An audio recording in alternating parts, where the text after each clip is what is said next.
పానం మునిగే కుంప మునిగే అన్నట్టు అవుతుంది. ఇంకొకటి మీకు చెప్తా, ఒక క్లాసికల్ ఎగ్జాంపుల్. యూజువల్గా చేసుకుంటున్నారు, దేనికోసం చేసుకుంటున్నారు మాకు తెలిసిన కారణాలు ఆర్థిక ఇబ్బందులు, లేదంటే గర్ల్ ఫ్రెండ్, లేదంటే సంథింగ్ ఇట్లాంటి ఏదో ఇంట్లో గొడవలు ఇట్లాంటివి ఉంటాయి కదా. నాకు తెలిసిన మా ఊరి దగ్గర ఒక అబ్బాయి last I think 3-4 months back అనిపోయాడు. ఇంచుమించు మన ఏజ్ గ్రూప్ అయితే అప్పుల బాధతోటి మందాగిండబ్బా. ఆయన అప్పులు ఎంత తెలుసా? 5 లక్షలు. 5 లక్షల అప్పుల కోసం సూసైడ్ చేసుకుందామని చెప్పేసి ఈ మందు తాగిండు. నెల రోజులు హాస్పిటల్లో ప్రయత్నం చేశారు. నెల రోజుల తర్వాత చనిపోయాడు. ఈ నెల రోజులకు హాస్పిటల్ బిల్స్ ఎంత అయినాయి తెలుసా? 10 లక్షలు అయింది.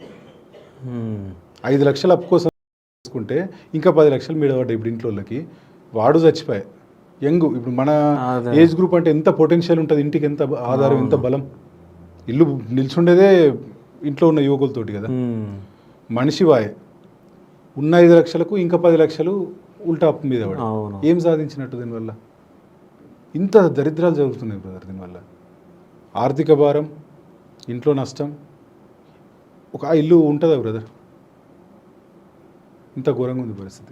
కానీ నిజం చెప్పాలంటే ఇప్పుడు మనం ఇది మాట్లాడుతుంటే, ఇప్పుడు మీరు అవగాహన కల్పించడానికి వెళ్ళినప్పుడు ఎంతమంది వచ్చి మీతో మాట్లాడుతూ ఉంటారు? నేను ప్రతి క్యాంప్కి వెళ్ళినప్పుడల్లా ఆ నెంబర్స్ కూడా తీసుకోవాలని చెప్పేసి మనం మెడికల్ క్యాంప్ పెడుతున్నాం కాబట్టి స్లిప్స్ ఇస్తారు. మినిమం 300 to 500 మెంబర్స్ అటెండ్ అవుతారు బ్రదర్.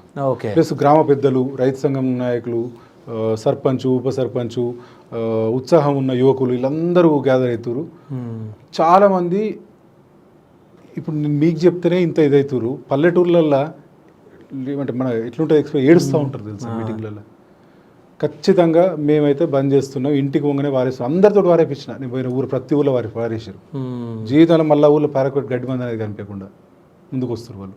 కానీ మీరు అవగాహన కల్పించినప్పుడు వాళ్ళ ఇళ్ళ ఎట్లా చనిపోయారో తెలియని వాళ్ళు కూడా అరే అందుకే చనిపోవచ్చు అని కూడా అనుకోవచ్చు. నాకు తెలిసి ఎట్లా అంటే అది ఆలోచన రాకపోవచ్చు చాలా మందికి, ఎందుకంటే అంత డీప్గా ఎవరు ఆలోచించారు. బట్ తెలిసినవే కొన్ని వేలల్లో ఉన్నాయి బ్రదర్, లక్షలలో ఉన్నాయి. తెలిసినవే నేను చెప్పేది. మెల్లగా మీటింగ్ అయిపోగానే అందరు వచ్చి నన్ను కలుసుకుంటా, సార్ మా వాడు ఇట్లా అయిపోయాడు, మా ఫ్రెండ్ ఇట్లా అయిపోయాడు, మా తమ్ముడు ఇట్లా అయిపోయాడు, మా బాబు ఇట్లా అయిపోయాడు. కనీసం ఊరికి ఒక 5-6 కలుస్తారు అట్లా నన్ను మీటింగ్ అయిపోగానే. కానీ నిజం చెప్పాలంటే ఇప్పుడు మన యువకులది బాధ్యత ఉంటుంది. అంటే సమాజం పట్ల మనకు ఒక అది ఉండాలి కాబట్టి ఇప్పుడు ఎక్కడైతే ఇక్కడ ఇవి అమ్ముతారో సో వాళ్ళు కూడా అసలు వాళ్ళకు పొలం ఉందా లేదా, అంటే ఎవరు తీసుకోవడానికి తీసుకెళ్తున్నాడు, ఎవరు మందు చల్లడానికి తీసుకెళ్తున్నారు అనేది అంటే వాళ్ళకి తెలిసి ఉండాలి. అంటే వాళ్ళు అడగాలి ఎవరైతే అమ్ముతారో వాళ్ళు. అయితే నాకు ఇది దీనికి కూడా ఒక ఉంది ఎగ్జాంపుల్ చెప్తున్నా బ్రదర్. దీని గురించి ఏది తీసుకున్నా ఏదో ఒక బాధాకరమైన స్టోరీ ఉంది.